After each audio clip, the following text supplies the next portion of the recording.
Hello everyone, welcome back to the Abhyasana program. So myself Dr. Karthik, faculty of Tara S Academy. In this session, we are going to discuss about the GS4 topic. So ఈ రోజు మన schedule ప్రకారం ethics integrity aptitude టాపిక్ని మనం discuss చేస్తున్నాం.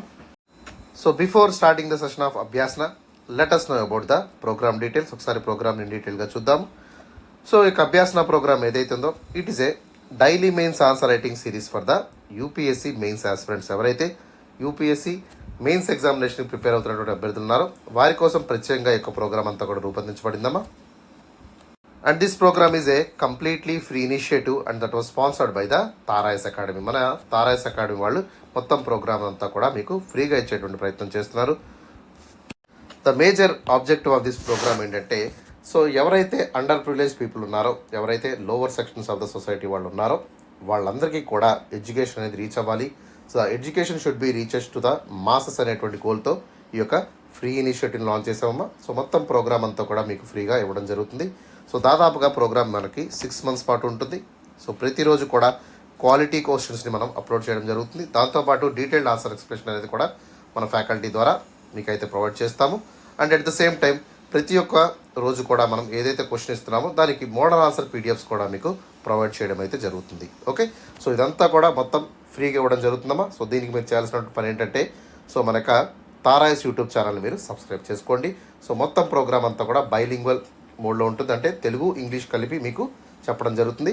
So ఖచ్చితంగా మన తెలుగు స్టేట్స్లో ఉన్నటువంటి అభ్యర్థులు ఎవరైతే ఉన్నారో వాళ్ళందరూ కూడా ఈ యొక్క ఫ్రీ ఇనిషియేటివ్ని ఖచ్చితంగా ఆదరించండి. And please subscribe our channel for regular updates also. So programme అంతా కూడా మీకు మండే నుంచి సాటర్డే వరకు ప్రతిరోజు కూడా క్వశ్చన్స్ అనేవి ఉంటాయి. మార్నింగ్ 9 AM కల్లా మన ఛానల్లో క్వశ్చన్స్ అప్లోడ్ అవుతాయి. అండ్ ఈవినింగ్ 5 PM కల్లా డీటెయిల్డ్ ఆన్సర్ డిస్కషన్స్ అనేవి కూడా మన ఛానల్లో అప్లోడ్ చేయడం అయితే జరుగుతుందమ్మా. ఓకేనా? So that is about the brief note about Abhyasana programme.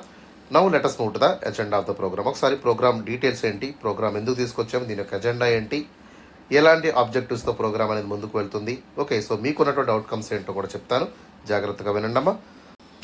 మనం ప్రోగ్రామ్ ఎజెండాని జాగ్రత్తగా చూసినట్టయితే, సో ఫస్ట్ ఈ ప్రోగ్రామ్ ద్వారా హ్యూజ్ అమౌంట్ ఆఫ్ కంటెంట్ని మీకు ప్రొవైడ్ చేస్తామమ్మా. Okay, so content is always key for the success. ఖచ్చితంగా కంటెంట్ అనేది మీరు తెలుసుకోవాల్సి ఉంటుంది.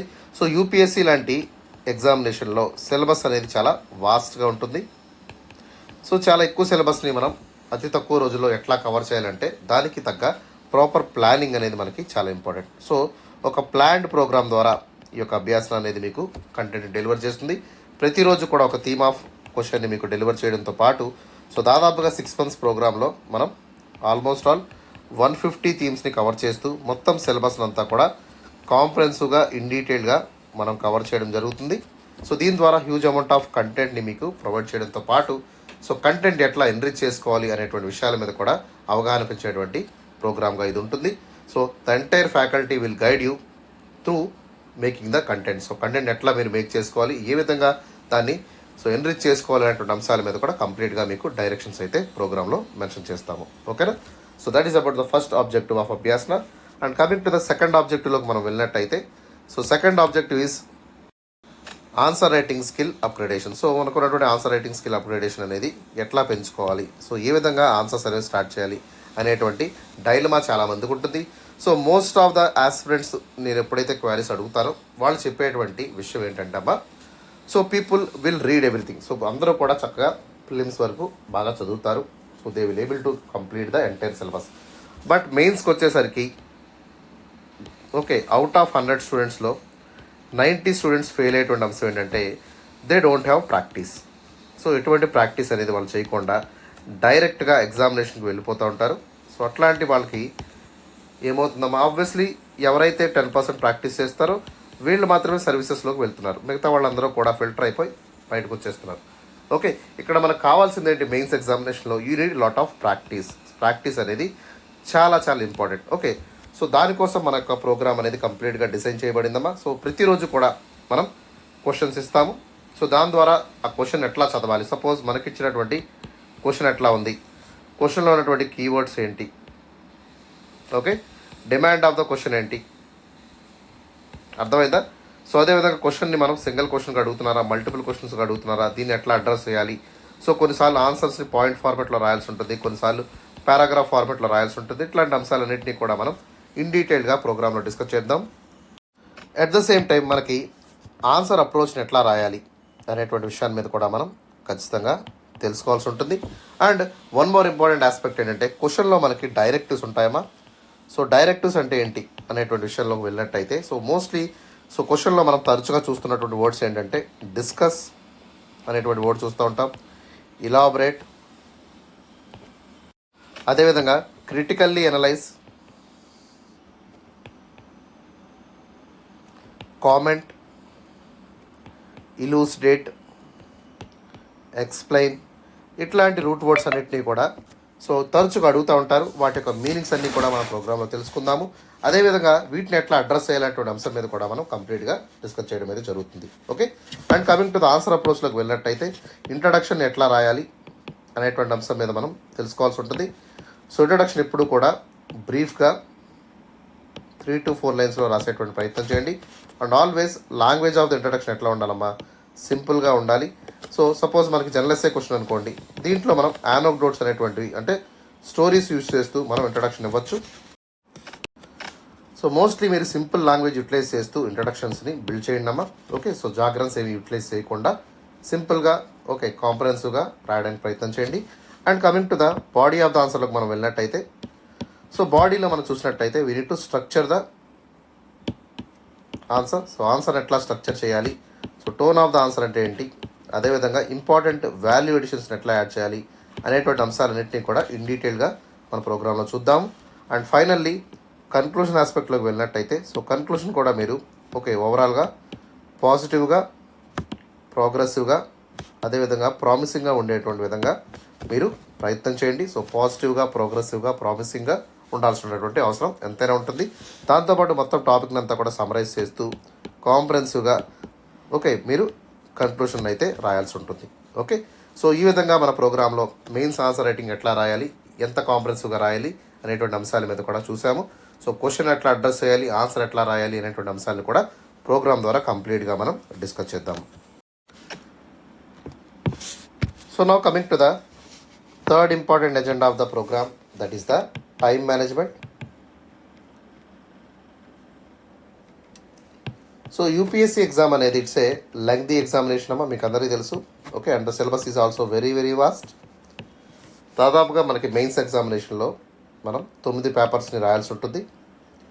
వీటిలో 7 పేపర్స్ అనేవి మనకి scoring papers and 2 papers will be the language papers which won't count for any scoring.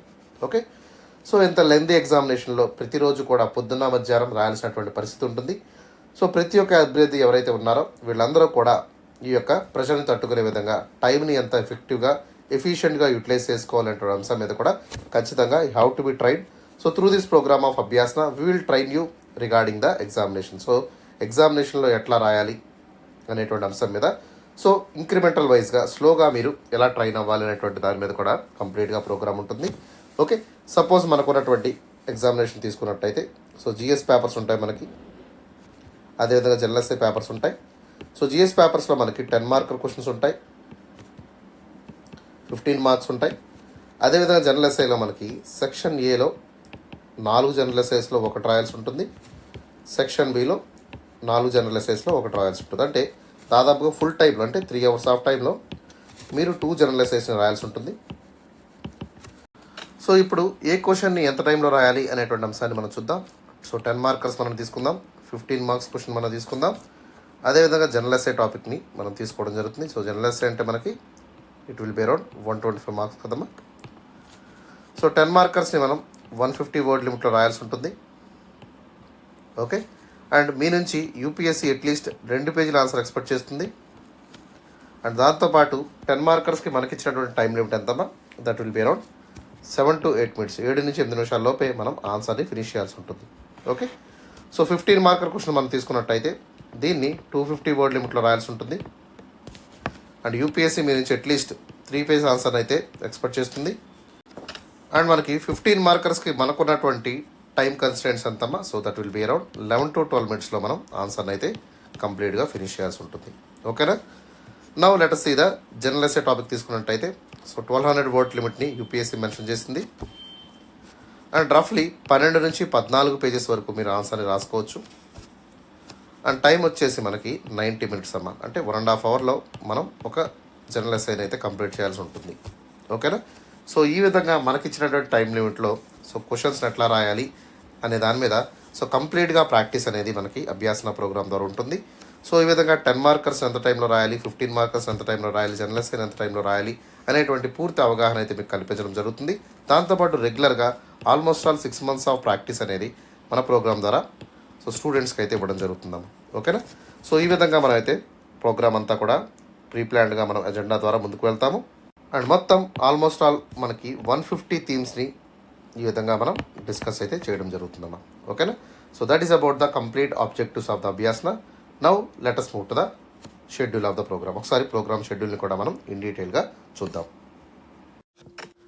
మనకి అభ్యాసన ప్రోగ్రామ్ అనేది ప్రతిరోజు కూడా ఉంటుందమ్మా. సో ప్రోగ్రామ్ అనేది మనకి మండే స్టార్ట్ చేస్తాము. So every week the program will starts on Monday. So సోమవారం ప్రోగ్రామ్ స్టార్ట్ అవుతుంది and it will end on Saturday. So సాటర్డేతో కంప్లీట్గా ప్రోగ్రామ్ అంతా కూడా ఎండ్ అయిపోతుంది. And Sunday there will be no session. Sunday మనకి ఎటువంటి అభ్యాసన సెషన్ అనేది ఉండదు. Sunday there will be completely holiday. Okay, మొత్తం సండే మనకి ఏ ప్రోగ్రామ్ లేకుండా మీకు హాలిడేగా ఉంటుంది. So that you will able to rejuvenate your cells. మళ్ళీ అగైన్ మండే నుంచి సైకిల్ అనేది స్టార్ట్ అవుతుంది. ఓకే. సో ఈ విధంగా వారానికి మనకి 6 days ప్రోగ్రామ్గా అభ్యాసం అనేది ఉంటుంది. ఓకే, ఎవ్రీడే మార్నింగ్ 9 AM కల్లా మన యొక్క తారాఎస్ యూట్యూబ్ ఛానల్లోను అదేవిధంగా టెలిగ్రామ్ ఛానల్లోను క్వశ్చన్స్ మనం అప్లోడ్ చేస్తాము. Okay, at the same time evening 5 PM కల్లా మళ్ళీ మన తారాఎస్ యూట్యూబ్ ఛానల్లో టెలిగ్రామ్ ఛానల్లో కంప్లీట్గా మోడల్ ఆన్సర్ పీడిఎఫ్తో పాటు ఆన్సర్ డిస్కషన్ అనేది కూడా కంప్లీట్గా ఫ్యాకల్టీ ద్వారా మీకు ఇవ్వడం జరుగుతుంది. ఓకేనా. సో ఈ విధంగా ప్రతిరోజు మార్నింగ్ 9 AM కల్లా క్వశ్చన్స్ అప్లోడ్ అవుతాయి, మీరు ప్రాక్టీస్ చేయాల్సి ఉంటుంది. అండ్ ఈవినింగ్ 5 PM కల్లా ఆన్సర్ డిస్కషన్ అనేది ఉంటుంది. సో దీని ద్వారా మీరు ఎలా రాశారు, ఏ విధంగా రాస్తున్నారు అనేటువంటి అంశం మీద డైలీ ఎవాల్యుయేషన్ అయితే మీరు చేసుకోవాల్సి ఉంటుందమ్మా. ఓకేనా. సో ఈ విధంగా ప్రోగ్రామ్ అంతా కూడా ఆల్మోస్ట్ ఆల్ మనకి 6 months వరకు రెగ్యులర్గా ఉంటుంది. అండ్ ఎంటైర్ సిలబస్ని కూడా మనం 150 థీమ్స్లో కవర్ చేయడం అయితే జరుగుతుందమ్మా. Okay, all the syllabus will be completely covered in the program of Abhyasana. Okay, so let us begin the journey with day 1. So day 1 program మనం తీసుకున్నట్టయితే day 1 will be the Monday. So Monday మనం GS1 పేపర్ని కంప్లీట్గా discuss చేయడం జరుగుతుంది. So దీంట్లో మనకి 6 sub topics ఉంటాయమ్మా. So మొత్తం సబ్ టాపిక్స్ అన్నింటినీ కూడా ఇన్ డీటెయిల్గా మనకు అభ్యాసన ప్రోగ్రామ్ ద్వారా కవర్ చేయడం జరుగుతుంది. సో ఫస్ట్ టాపిక్ వచ్చేసి ఇండియన్ హిస్టరీ, సెకండ్ టాపిక్ వచ్చేసి world history,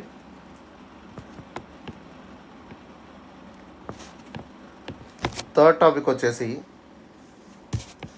post independence consolidation, fourth topic is art and culture, fifth topic వచ్చేసి Indian society, and the last topic is India and world geography. So మొత్తం 6 టాపిక్స్ని in డీటెయిల్గా మన Monday session of అభ్యాసనలో కంప్లీట్గా cover చేయడం అయితే జరుగుతుందమ్మా. Okay, so that is about the day 1 schedule. Now coming to the day 2 schedule of అభ్యాసన. So రెండో రోజు schedule program మనం తీసుకున్నట్టయితే so second day will be the Tuesday. మంగళవారం మనం GS2 పేపర్ని ఇన్ డీటెయిల్గా డిస్కస్ చేస్తాము. దీంట్లో మనకి 4 సబ్ టాపిక్స్ ఉంటాయి. సో ఫస్ట్ టాపిక్ వచ్చేసి ఇండియన్ పాలిటీ, సెకండ్ టాపిక్ వచ్చేసి governance, third topic is social justice, fourth topic is international relation. మొత్తం 4 టాపిక్స్ని ఇన్ డీటెయిల్గా మనం కవర్ చేయడం అయితే జరుగుతుంది. ఓకేనా. And coming to the day 3 session of అభ్యాసన. So మూడో రోజు ప్రోగ్రామ్ మనకి బుధవారం కదమ్మా. So Wednesday we're covering the GS3 topic. So దీంట్లో మనకి రఫ్గా 6 టాపిక్స్ ఉంటాయి. సో ఫస్ట్ టాపిక్ వచ్చేసి Indian economy, second topic is science and technology, third topic is environment, fourth topic is disaster management, ఐదో టాపిక్ వచ్చేసి మనకి internal security, and last topic is agriculture. So మొత్తం 6 టాపిక్స్ని ఇన్ డీటెయిల్గా మనం బుధవారం అభ్యాసన సెషన్లో కవర్ చేయడం జరుగుతుందమ్మా. ఓకేనా. So that is about the day 3 session of Abhyasana. Now let us talk about the day 4 session. So now let us talk about the day 4 session. So day 4 session will be the Thursday. So ప్రతి గురువారం మనం GS4 టాపిక్ని డీటెయిల్గా discuss చేయడం జరుగుతుందమ్మా. So GS4లో మనకు ఉన్నటువంటి topics ఏంటి? So first topic వచ్చేసి ethics, second topic is integrity, and third topic is aptitude. So ఈ విధంగా మొత్తం 3 టాపిక్స్ని కవర్ చేస్తాము. సో దీంట్లో ఉన్నటువంటి కాన్సెప్ట్స్ కానివ్వండి, అదేవిధంగా కేస్ స్టడీస్ ఏవైతే ఉన్నాయో సో వాటినన్నిటినీ కంప్లీట్గా ఇన్ డీటెయిల్డ్గా మనం కవర్ చేస్తాం. ఎందుకంటే ఎగ్జామినేషన్లో మనకి కేస్ స్టడీస్ ఎక్కువగా అడుగుతున్నారు. దాంతోపాటు కాన్సెప్ట్స్ని కూడా మనకి తరచుగా క్వశ్చన్ రూపంలో అడుగుతున్నటువంటి వైనాన్ని కూడా మనం చూస్తున్నాము. సో ఈ విధంగా GS4లో ఉన్నటువంటి కాన్సెప్ట్స్ని, కేస్ స్టడీస్ని కంప్లీట్గా మన థర్స్డే స్పెషల్ సెషన్ ద్వారా కవర్ చేయడం జరుగుతుంది. సో ఎథిక్స్ మీద మనం థర్స్డే స్పెషల్ సెషన్ అయితే కండక్ట్ చేస్తున్నాము regarding the entire syllabus of ethics paper. ఓకేనా? And coming to the day 5 session of Abhyasana. Day 5 session will be on Friday. So ప్రతి శుక్రవారం మనం జనరల్ ఎస్ఐ మీద ప్రత్యేకమైనటువంటి స్పెషల్ సెషన్ని తీసుకుంటాం. అండ్ ఈ యొక్క సెషన్ ద్వారా ఆల్మోస్ట్ ఆల్ మనం 6 months ఆఫ్ టైంలో 25 థీమ్స్ ఆఫ్ ఎస్ఐస్ని కవర్ చేయడం జరుగుతుంది. ఓకే, కంప్లీట్గా ఓవరాల్గా ఉన్నటువంటి మనకి సోషియో పొలిటికల్ ఎస్ఐస్ కానివ్వండి, ఎథికల్ పర్స్పెక్టివ్స్ కానివ్వండి, ఫిలసాఫికల్ ఎస్ఐస్ కానివ్వండి, జోగ్రఫీ రిలేటెడ్ ఎస్ఐస్ కానివ్వండి, ఇంటర్నేషనల్ రిలేషన్స్. ఓకే, సో ఇట్లా మొత్తం ఓవరాల్గా సిలబస్ అంతా కూడా కాంప్రహెన్సివ్గా, ఇంక్లూజివ్గా మనం కవర్ చేయడం జరుగుతుంది. ఓకే, సో దీని ద్వారా మొత్తం ఎస్ఐ పేపర్ని అంతా కూడా కంప్లీట్గా ఎట్లా రాయాలి, ఏ విధంగా ఇంట్రడక్షన్స్ ఉండాలి, ఏ విధంగా బాడీని నిర్మించాలి, ఏ విధంగా కన్క్లూషన్స్ రాయాలి, ఓకే, సో ఎట్లాంటి ఎగ్జాంపుల్స్ మనం ప్రొవైడ్ చేయాలి, వాల్యుయేషన్ ఎట్లా చేయాలి అనేటువంటి అంశాలన్నిటి మీద కూడా ఇన్ డీటెయిల్గా మనం ఫ్రైడే సెషన్లో మాట్లాడదాము. సో మోస్ట్లీ ఇక ఎస్ఐ సెషన్ అంతా కూడా చాలా ఇంపార్టెంట్ అమ్మా. ఎందుకంటే సో మనకి యూపీఎస్సీ ఎగ్జామినేషన్లో మనం తీసుకున్నట్టయితే సో GS4 పేపర్ కానివ్వండి, జనరల్ ఎస్ఐ పేపర్ కానివ్వండి, వీటి నుంచే దాదాపుగా 500 మార్కులు ఉన్నాయమ్మా. So most of the people వీటిలో చాలా తక్కువగా స్కోర్ చేస్తారు. కానీ వాస్తవానికి ఏంటంటే ఎక్కువ స్కోర్ చేసేటువంటి ఆపర్చునిటీ ఉన్నటువంటి టాపిక్స్ ఈ రెండు. సో వీటిల్లో కనుక మీరు అట్లీస్ట్ 250 మార్క్స్ స్కోర్ చేసినట్టయితే, అంటే ఈచ్ పేపర్లో 125 మార్క్స్ గెయిన్ చేసినట్టయితే ఖచ్చితంగా మీకు యాడెడ్ అడ్వాంటేజ్ అనేది ఉంటుందమ్మా. ఓకేనా? రైట్. సో ఖచ్చితంగా ఈ ఫ్రైడే స్పెషల్ సెషన్ అయితే మీరు మిస్ కాకుండా రెగ్యులర్గా వాచ్ చేయండి. ఓకేనా? So that is all about the day 5 session of అభ్యాసన. Now let us talk about the last day, that is the day 6. So 6వ రోజు అభ్యాసన ప్రోగ్రామ్ సెషన్ని మనం డిస్కస్ చేద్దాము. So day 6 will be the Saturday.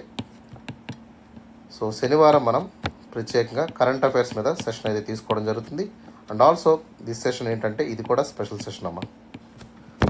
Sir, current affairs మనకి ఎగ్జామ్లో లేదు కదా, ఎందుకు మనం చదువుతున్నామంటే బికాస్ మోస్ట్ ఆఫ్ ద ఎగ్జామినేషన్లో మనం తీసుకున్నట్టయితే current affairs is playing a huge role. అదేవిధంగా యూపీఎస్సీలో కూడా చాలా ఇంపార్టెంట్ రోల్ని, వైటల్ రోల్ని అయితే కరెంట్ అఫైర్స్ ప్లే చేస్తుంది. తరచుగా మనకి GS పేపర్స్లో అంటే GS1 కానివ్వండి, GS2 కానివ్వండి, లేదా GS3 పేపర్స్లో ఎక్కువగా మనకి కరెంట్ అఫైర్స్ లింక్ చేస్తూ డైనమిక్గా క్వశ్చన్స్ అడుగుతున్నారు.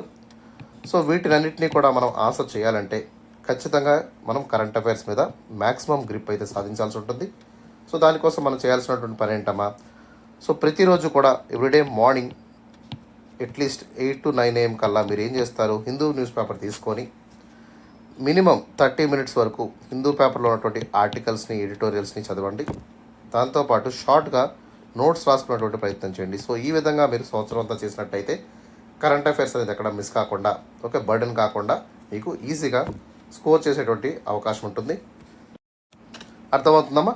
అదేవిధంగా మనకి ఇంకొక ఇంపార్టెంట్ ఆస్పెక్ట్ ఏంటంటే సో వీక్లీ కరెంట్ అఫైర్స్ అంతా కూడా మనం ప్రొవైడ్ చేస్తాము. మన యొక్క సాయిరామ్ సంతర్ ఎడ్యుకేషన్ టెలిగ్రామ్ ఛానల్లో ఉంటుంది, దాన్ని కూడా మీరు ఫాలో అవ్వచ్చు.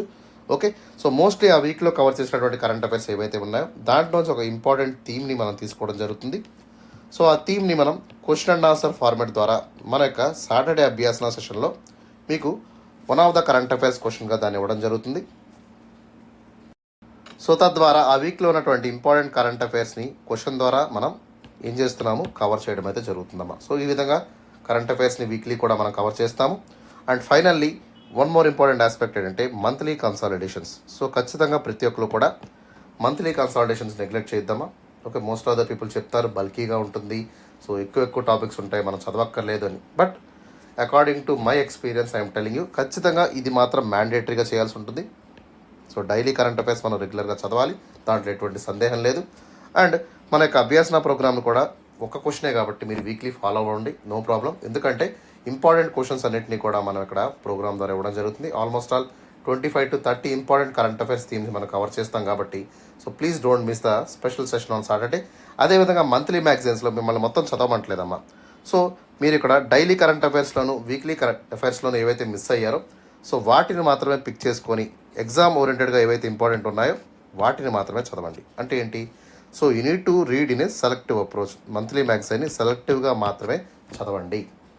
ఓకే, ఇంపార్టెంట్ ఆర్టికల్స్ ఏవైతే మిస్ అయ్యారో వాటిని మీరు వదలకుండా చదివేసి నోట్స్ రాసుకునేటువంటి ప్రయత్నం అయితే చేయండి.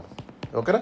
సో ఈ విధంగా మొత్తం కరెంట్ అఫైర్స్ అంతా కూడా మీరు కంపైల్ చేసుకుంటూ కాంప్రహెన్సివ్గా డీల్ చేసినట్టు అవుతుంది. ఎక్కడా కూడా మీరు ఒక టాపిక్ కూడా మిస్ అయ్యేటువంటి అవకాశం ఉండదు.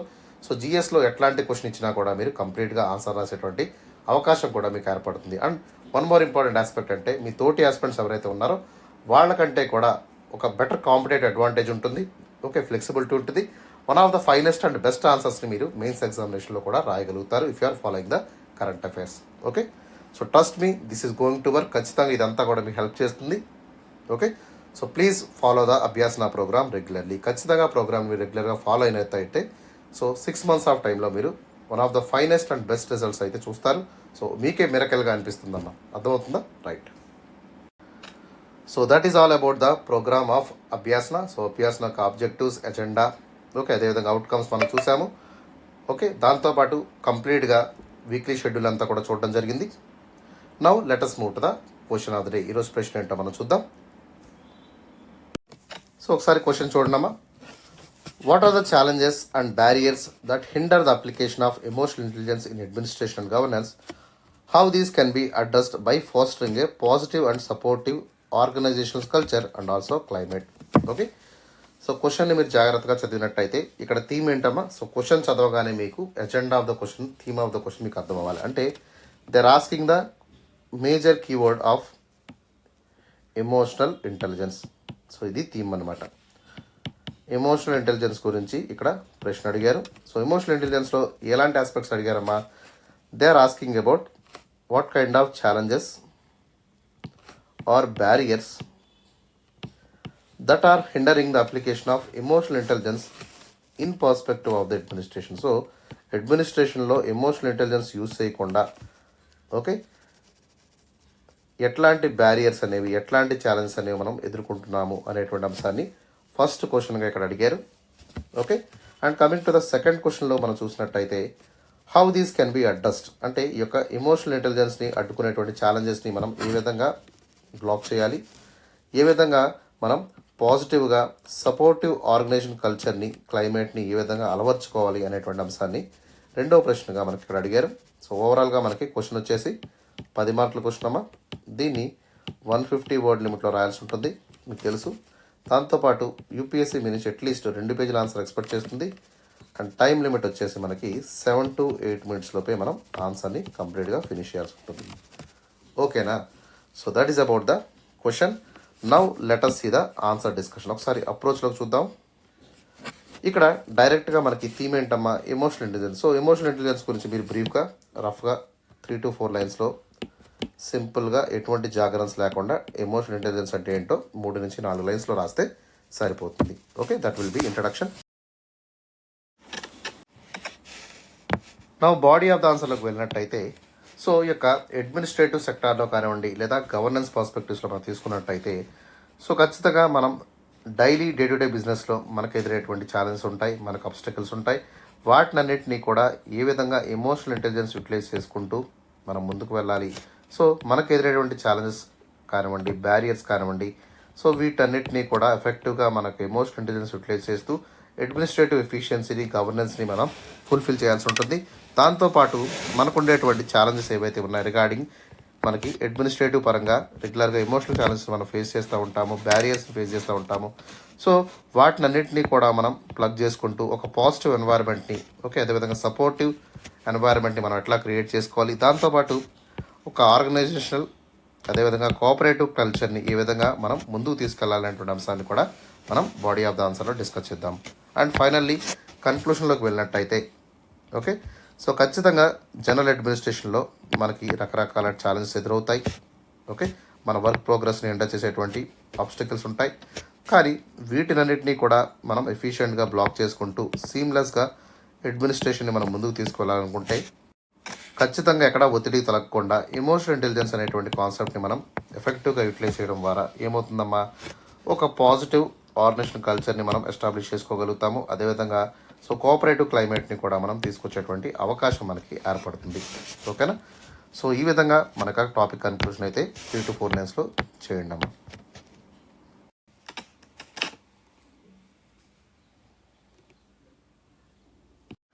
సో ఇంకా ఎవరైతే స్టూడెంట్స్ ఉన్నారో వాళ్ళందరూ కూడా మన యొక్క ఛానల్ని సబ్స్క్రైబ్ చేసుకోకుండా వీడియోస్ చూస్తున్నటువంటి అభ్యర్థులకు చెప్తున్నాను. సో మీకు రెగ్యులర్గా అభ్యాసన ప్రోగ్రామ్ని వాచ్ చేయాలనుకుంటే సో మీరు చేయాల్సినటువంటి మొట్టమొదటి పని ఏంటమ్మా, that is subscribing the channel. So ఛానల్ని సబ్స్క్రైబ్ చేసుకోండి. సీమ్లెస్గా ప్రోగ్రామ్ ఎక్కడా కూడా ఆగకుండా ప్రతిరోజు డైలీ అప్డేట్స్ అన్నీ మీకు వస్తాయి. సో దీని ద్వారా ప్రోగ్రామ్ని ఎఫిషియెంట్గా 6 months వరకు మీరు ప్రాక్టీస్ చేసుకునేటువంటి అవకాశం కూడా ఉంటుంది. ఎందుకంటే ఒక ఫ్రీ ప్రోగ్రామ్ కాబట్టి ప్రతి ఒక్కరు కూడా ప్రోగ్రామ్ని ఆదరించండి అమ్మా.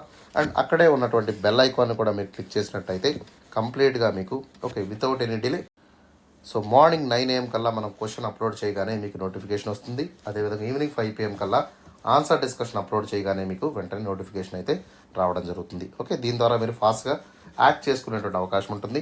అండ్ వన్ మోర్ థింగ్ ఏంటంటే మన యొక్క టెలిగ్రామ్ ఛానల్ గ్రూప్లో కూడా పీడిఎఫ్స్ అనేవి మనం అప్లోడ్ చేస్తున్నాము.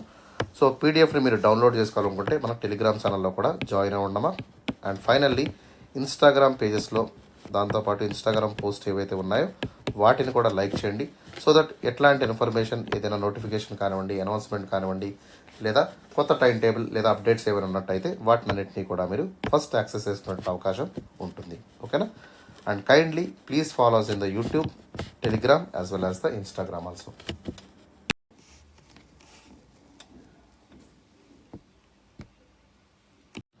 So now let us discuss about the answer. ఒకసారి ఆన్సర్ని మనం ఇన్ డీటెయిల్గా డిస్కస్ చేద్దాం. సో ఫస్ట్ ఇంట్రడక్షన్లో డైరెక్ట్గా మనకి ఇచ్చినటువంటి నెరేటివ్ ఏంటమ్మా, that is emotional intelligence. So emotional intelligence అంటే ఏంటో డైరెక్ట్గా మనం రిఫర్ చేయాల్సి ఉంటుంది. సో మీకు అందరికీ తెలుసు ఇంటెలిజెన్స్ అంటే ఏంటి. సో ఇంటెలిజెన్స్ అంటే ఏంటమ్మా, intelligence is nothing but ability to understand or ability to learn. నేర్చుకునేటువంటి కెపాసిటీని మనం ఏమంటాం, ఇంటెలిజెన్స్ అంటాము. ఓకే, సో ఇక్కడ మనకి ఎమోషన్ అనేటువంటి వర్డ్ని ఇక్కడ యాడ్ చేస్తూ ఎమోషనల్ ఇంటెలిజెన్స్ అనేటువంటి కాన్సెప్ట్ని ఇక్కడ చెప్తున్నాము. సో ఇక్కడ మనకి ఏంటమ్మా, ఎమోషన్స్ అంటే ఏంటి. So humans have emotions. మీకు అందరికీ తెలుసు, మనందరికీ కూడా ఎమోషన్స్ ఉంటాయి. కోపం ఉంటుంది, బాధ ఉంటుంది, జాలి ఉంటుంది, దయ ఉంటుంది, కరుణ ఉంటుంది. ఇట్లా డిఫరెంట్ పర్స్పెక్టివ్స్లో మనకి ఇంటెలిజెన్స్ అనేది ఉంటుంది. దాంతోపాటు ఎమోషన్స్ అనేవి కూడా మనకి తోడవుతూ ఉంటాయి. ఓకే, సో కొన్నిసార్లు ఏమవుతుంది, మనమే ఉన్నాం, మీరే డిస్ట్రిక్ట్ IAS ఆఫీసర్ అనుకోండి. ఓకేనా? సపోజ్ మనకి రీసెంట్గా వార్తల్లో ఉన్నటువంటి అంశం ఏంటి, హైడ్రా. సో హైడ్రా మీరు వినే ఉంటారు. So this is the organisation that is recently organised by the Telangana government. So Telangana government ఈ యొక్క ఆర్గనైజేషన్ సెటప్ చేసింది. దీని విధులు ఏంటంటే, సో ఎక్కడైతే మనకి ట్యాంక్స్ లేదా కెనాల్స్, ఓకే, లేదా ఏదైనా కుంటలుగా నాలలుగా ఉన్నాయనుకోండి, ఆ ప్రాంతంలో మనకి ఎవరైతే కబ్జా చేశారో ఆ యొక్క ట్యాంక్ పరిధిలోకి వచ్చేసి కట్టడాలు ఏమైనా నిర్మించారనుకోండి, వాటిని కూలగొట్టడానికి మీరు ఒక హైడ్రా ఆఫీసర్ అనుకోండి, మీరు వెళ్తున్నారు. ఓకే, బట్ ఇక్కడ ప్రాబ్లం ఏంటి, అక్కడ ఆల్రెడీ మీరు పెద్ద పెద్ద బిజినెస్ మ్యాన్ ఫ్లాట్స్ని పడేశారు. కానీ ఇక్కడ మధ్యతరగతి వ్యక్తులు ఉంటారు లేదా లేనోళ్ళు ఉంటారు. వీళ్ళు కూడా ఏం చేస్తున్నారు, ఆ ప్రాంతంలో ఇల్లు కట్టుకోవడం జరిగింది. ఓకే, దానికి ఎప్పటి నుంచో గవర్నమెంట్ అప్రూవల్ అయితే కూడా రావడం జరిగింది. అర్థమవుతుందా? సో ఇప్పుడు మనకేంటి, వన్ సైడ్ ఎన్వైరన్మెంటల్ లా ప్రకారం మీరు పనిచేయాలి, one side duties imposing you, other side ఏంటి, సో ఇక్కడ ఇల్లు పోగొట్టుకున్నటువంటి వ్యక్తులు ఎవరైతే ఉన్నారో వాళ్ళ మీద కూడా మీకు జాలి ఉంటుంది. పేద ప్రజలు వచ్చి మీ దగ్గర ఏడ్చారు, ఓకే మా ఇది ఒక ఇల్లు కొట్టేస్తే మాకు ఇక్కడ బతకడానికి ఏమి లేదు సార్ అనేటువంటి ఒక విన్నపం అయితే రావడం జరిగింది. సో ఇట్లాంటి టైంలో మీ యొక్క డెసిషన్ ఏంటి. ఓకే, సో ఇక మీ ఎమోషన్స్ని కంట్రోల్ చేసుకుంటూ మీకున్నటువంటి నాలెడ్జ్ని, ఇంటెలిజెన్స్ని ఎట్లా అప్లై చేస్తారు, తద్వారా ఎఫిషియెంట్గా అడ్మినిస్ట్రేషన్ని, ఎథికల్ డైలమాస్ని ఎట్లా మేనేజ్ చేయగలుగుతారు, ఎథికల్ కంపిటెన్స్తో ఏ విధంగా ముందుకు వెళ్తారు అనేది that is called as the emotional intelligence. అర్థమైందమ్మా? సో ఈ విధంగా ఎమోషనల్ ఇంటెలిజెన్స్ని మనం మెయింటైన్ చేయాల్సి ఉంటుంది. So it is nothing but ability to understand and manage one's emotions and to recognise influence the emotions of others also. So మన ఎమోషన్సే కాకుండా పక్క వాళ్ళ ఎమోషన్స్ని కూడా అర్థం చేసుకుంటూ సో ఒక కాంక్రీట్ ప్రోగ్రెసివ్ డెసిషన్ అయితే తీసుకోవాల్సి ఉంటుంది. దాన్నే మనం అంటాం ఎమోషనల్ ఇంటెలిజెన్స్ అంటాము. So the 5 key elements of emotional intelligence ఏంటమ్మా? సెల్ఫ్ అవేర్నెస్, మనం ఏంటి, మనకున్నటువంటి రెగ్యులేషన్స్ ఏంటి, సెల్ఫ్ రెగ్యులేషన్స్ ఏంటి, మోటివేషన్ ఏంటి, ఎంపతి ఎట్లా ఉండాలి, సోషల్ స్కిల్స్ని ఎట్లా మెయింటైన్ చేసుకోవాలి. సో ఈ 5 ఎలిమెంట్స్ మీద మనకి ఎమోషనల్ ఇంటెలిజెన్స్ అనేది బేస్ అయి ఉంటుంది. ఎగ్జాంపుల్ మనకి మహాత్మా గాంధీ గారే క్లాసికల్ ఎగ్జాంపుల్ కింద తీసుకోవచ్చు ఎమోషనల్ ఇంటెలిజెన్స్లో. సో ఇండిపెండెన్స్ అనేది అందరికీ కావాలి, ప్రతి ఒక్కరికి కూడా ఇండిపెండెన్స్ కావాలి. సో మహాత్మా గాంధీ గారు పోరాడారు, జవహర్లాల్ నెహ్రూ గారు పోరాడారు, సుభాష్ చంద్రబోస్ గారు పోరాడారు, అంబేద్కర్ గారు పోరాడారు, అదేవిధంగా భగత్ సింగ్ కూడా పోరాడారు. బట్ అందరి కామన్ గోల్ ఏంటి? Independence. But their pathways will be completely different. Okay, so ఎందుకు గాంధీ గారు సక్సెస్ అయ్యారు? Okay, why not Subhash Chandrabose, why not Bhagat Singh, why not other people? The most important reason ఏంటంటే that is Gandhiji he's having the remarkable emotional intelligence. Okay, even though he fed with lot of emotions. Okay, so Bhagat Singh గారు నుడి తీస్తున్నారన్నా కూడా so చలించకుండా, okay, so ఎక్కడా కూడా moment ఆపకుండా ముందుకు వెళ్ళడం జరిగింది.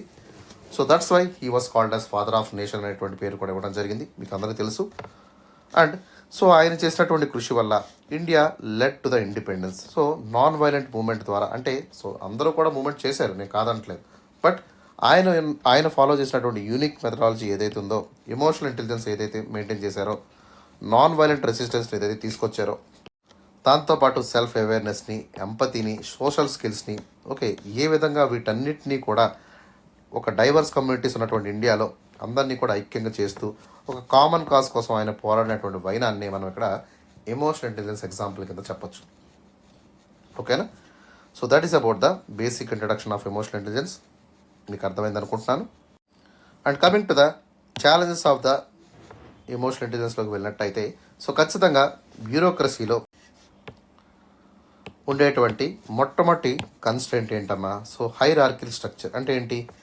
సో వాళ్ళకు ఉన్నటువంటి పరిధి ఎంతవరకు ఉంది అనేటువంటి దాని మీద వాళ్ళు ఆలోచించుకోవాల్సి ఉంటుంది.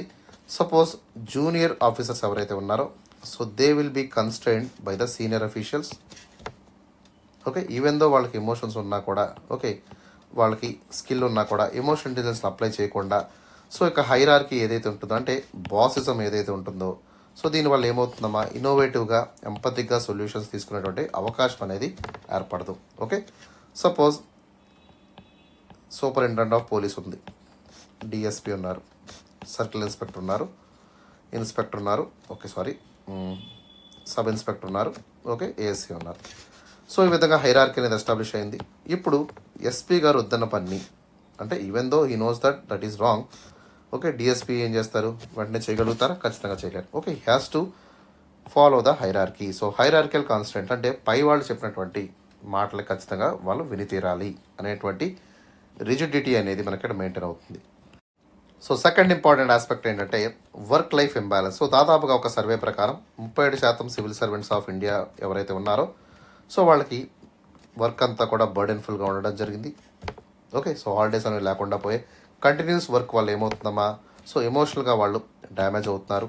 దాంతోపాటు వాళ్ళలో ఉన్నటువంటి ఎమోషనల్ ఇంటెలిజెన్స్ అనేది కోల్పోవడం కూడా జరుగుతుంది. ఓకే, అండ్ నెక్స్ట్ ఇంపార్టెంట్ ఏంటంటే high pressure decision making. So కొన్నిసార్లు హై ప్రెషర్ సిచ్యువేషన్స్లో, ఎగ్జాంపుల్ లైక్ కోవిడ్-19 కానివ్వండి, ఓకే, లేదా ఇట్లాంటి వేరే ఎమర్జెన్సీ సిచ్యువేషన్స్ ఉన్నప్పుడు సో వీళ్ళు ఏం చేయాలమ్మా, ఎమోషన్స్ని కంట్రోల్ చేసుకుంటూ డెసిషన్స్ అయితే తీసుకోవాల్సి ఉంటుంది.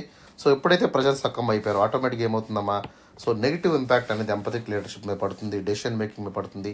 సో దీనివల్ల చాలా పెద్ద ప్రమాదాలు అయితే జరిగేటువంటి అవకాశం ఉంటాయి. సో నెక్స్ట్ ఇంపార్టెంట్ ఆస్పెక్ట్ ఏంటంటే public perception and trust. So trust factors అనేవి కూడా ఉంటాయి. So example like coal allocation scam మనం తీసుకున్నట్టయితే, సో దీనివల్ల ఏమైందమ్మా, మొత్తం స్కామ్ అంతా కూడా బ్యూరోక్రసీ మీద నడిచింది అనేటువంటి ఒక చెడ్డ అపవాదం అయితే మూటగట్టుకున్నారు. సో దీనివల్ల ఏమవుతుంది, బ్యూరోక్రసీకి ఒక నెగిటివ్ ఎన్వైర్న్మెంట్ అనేది ఏర్పడుతుంది. ఓకే, సో మొత్తం ఈ యొక్క బ్యూరోక్రసీ మీద నమ్మకం కోల్పోతారు. దానివల్ల ఏమవుతుంది, అడ్మినిస్ట్రేటివ్ ఎఫిషియన్సీ తగ్గుతుంది. సో ఓవరాల్గా ఆనెస్ట్గా సిన్సియర్గా పనిచేసినటువంటి వాళ్ళ మీద కూడా నెగిటివ్ ఇంపాక్ట్ పడుతుంది. So some of the bureaucrats ఏం చేస్తారమ్మా, సో ఖచ్చితంగా దీనివల్ల ఒక డిస్ట్రస్ట్ అనేది ఏర్పడుతుంది, ప్రజల నమ్మకాన్ని కోల్పోతారు. సో దానివల్ల మానసికంగా ఇబ్బంది పడుతూ వాళ్ళ యొక్క ఎమోషనల్ ఇంటెలిజెన్స్ని కోల్పోయేటువంటి అవకాశం కూడా ఇక్కడ ఏర్పడుతుంది. అండ్ నెక్స్ట్ ఇంపార్టెంట్ పాయింట్ ఏంటంటే resistance to change. So emotional intelligence ఏదైతే ఉంటుందో, so this is often recognised as the unconventional in governance. So గవర్నెన్స్లో మనకి ఏమవుతుందో కొన్నిసార్లు సో రెసిస్టెన్స్ని క్రియేట్ చేస్తుంది. ఓకే, నార్మల్గా ఇంప్లిమెంట్ చేసినటువంటి ప్లాన్ ఏదైతే ఉందో దానికి వ్యతిరేకంగా కొన్నిసార్లు వెళ్లాల్సి వస్తుంది.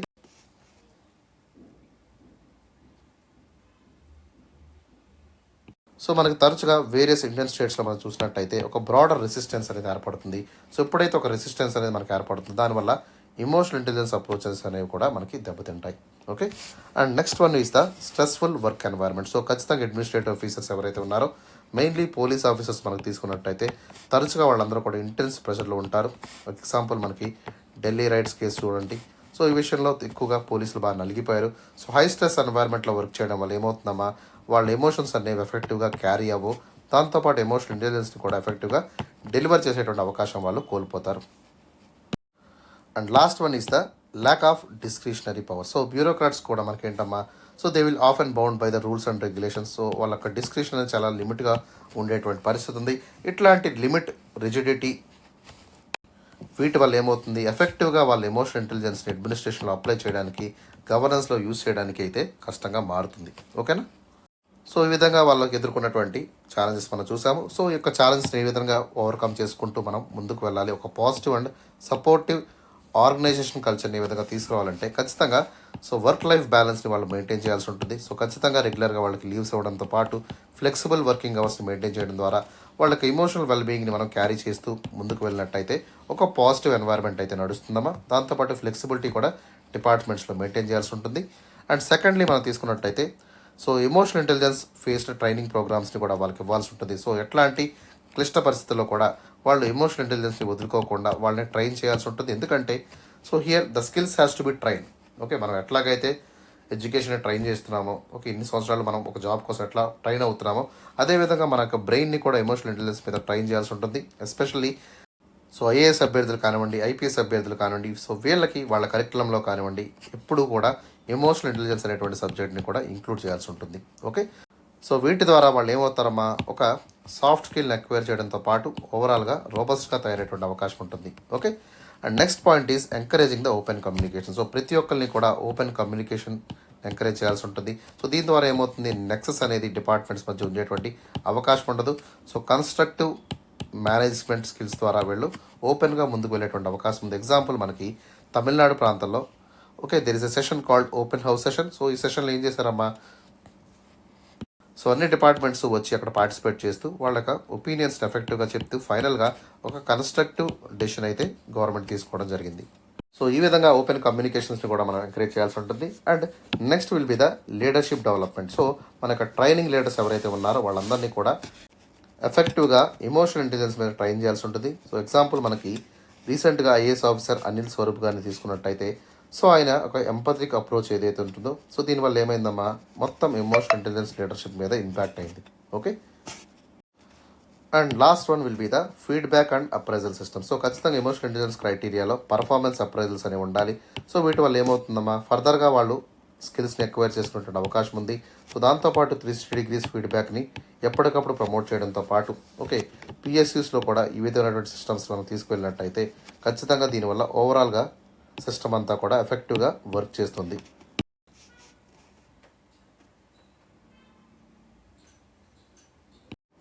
And one more important point అంటే సో కల్చరల్ చేంజ్ ఇనిషియేటివ్స్ని కూడా మనం ఎంకరేజ్ చేయాల్సి ఉంటుంది. ఎస్పెషలీ వర్క్షాప్స్ కానివ్వండి, సెమినార్స్ కానివ్వండి, అదేవిధంగా ఎథికల్ గవర్నెన్స్ మీద సో ఇట్లాంటి ప్రోగ్రామ్స్ చేయడం వల్ల ఏమవుతుందమ్మా, కంప్లీట్గా వర్కింగ్ కల్చర్ అంతా కూడా షిఫ్ట్ అయ్యేటువంటి అవకాశం ఉంది. సో సివిసి కూడా ఏమవుతుందమ్మా, ఎస్పెషల్లీ ఎథిక్స్ మీద వీళ్ళకి వర్క్షాప్స్ క్రియేట్ చేయడం ద్వారా కంప్లీట్గా సో అవినీతి నిర్మూలించేటువంటి అవకాశం కూడా వీళ్ళకి కలుగుతుంది.